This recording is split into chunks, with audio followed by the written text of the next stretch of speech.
Hey guys, the portrait here. Just want to talk about this drawing and the process. It's kind of something I just decided to do last night. It's a portrait that I'm always aimed to capture, not just the physical. The first 5 to 8 years, I was always focused on capturing the physical attributes, but after a while, if I dare to say so, I'm trying to capture some of the more intangible, ethereal, be a nicer sounding word if I'm so bold to use, essence of the subject. So as you can see that we start with a basic and very loose sketch using very soft charcoal, and I think this is either vine or willow charcoal.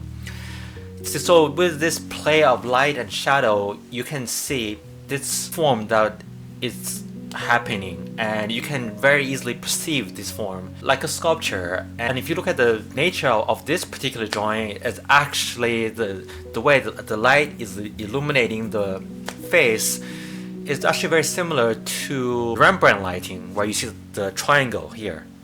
In this case, the Rembrandt lighting is at 3/4 quarter. It's about the light bulb will be right on here.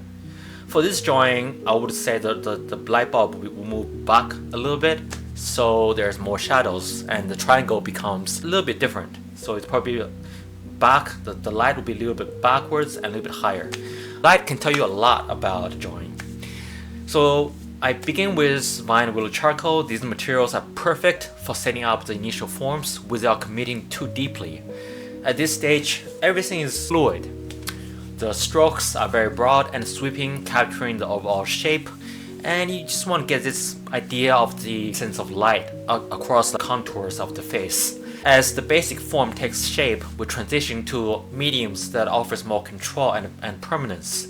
I switch to, as you can see, compressed charcoal and charcoal pencils. Well, this shift is kind of important, especially for certain styles, as it allows us to refine the details and start defining critical areas of the face without accidentally touch it or smudge it, because they're much more, let's say, the particles are much more deeper into the paper, so they're much more less likely to move around, even if you accidentally touch the image. So I always like to start with an eyes these days, always actually, and everything is anchored to that point. So as you can see, each features, as I'm working on, as I'm mapping them onto the other ones, they become more and more, relatively speaking, alive as I layer and blend in the charcoal. You see how the eye takes form first, because it is the central feature. The placement and expression in the eyes they're pivotal. They say so much about the person without, well, a word, because it's a drawing. Now let's talk about details and focus. Not every part of the drawing receives the same level of attention. I've talked about this many times before. This selective detailing should be always intentional, and even eventually, if you get experienced enough, it might happen at a subconscious level, which is great. By focusing more intensely on areas like the face, the eyes, and less on other parts like the hair or certain other edges, we create a sort of imbalance, right? This not only draws the viewer's gaze to where we want them to be, but also gives the piece a unique character.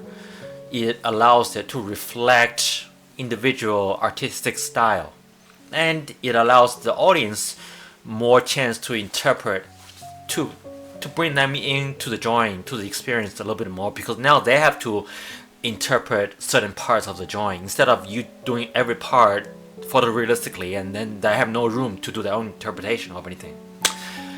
Contrast is just another way of saying the same thing, which is that it is not just about the contrast in tones, but also in details, even in texture. Sometimes you'll notice some areas I made it very smooth, and some very rough and sketchy, and some are more realistic, while some are much more almost like dreamy and foggy.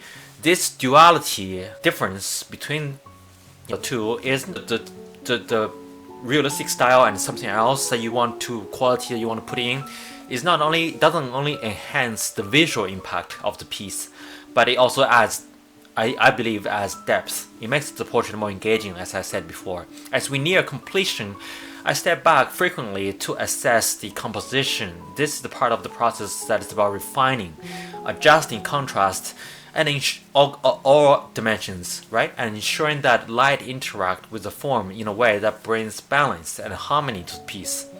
Each decision from here should enhance the narrative, if there is such, no matter how subtle, right, that is told by the portrait.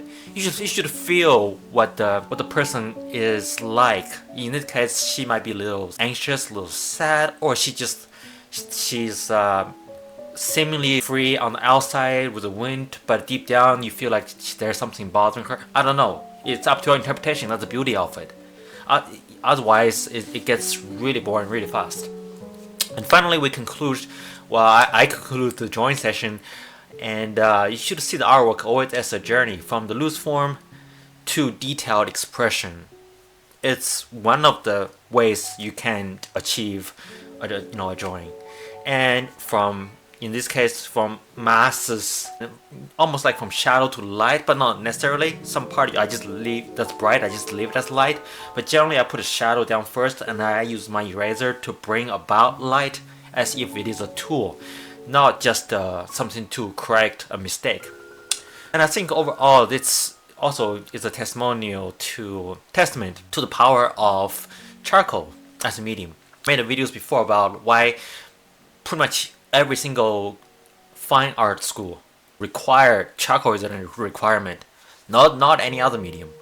In the beginning, they don't require you to use this. Watercolor is not necessarily this or that, or graphite or whatever, but you must have charcoal pencil. It's just capable of both gentle and subtleties, making bold statement, make very light tones. Under the correct control, it's capable of doing almost anything in a very speedy fashion.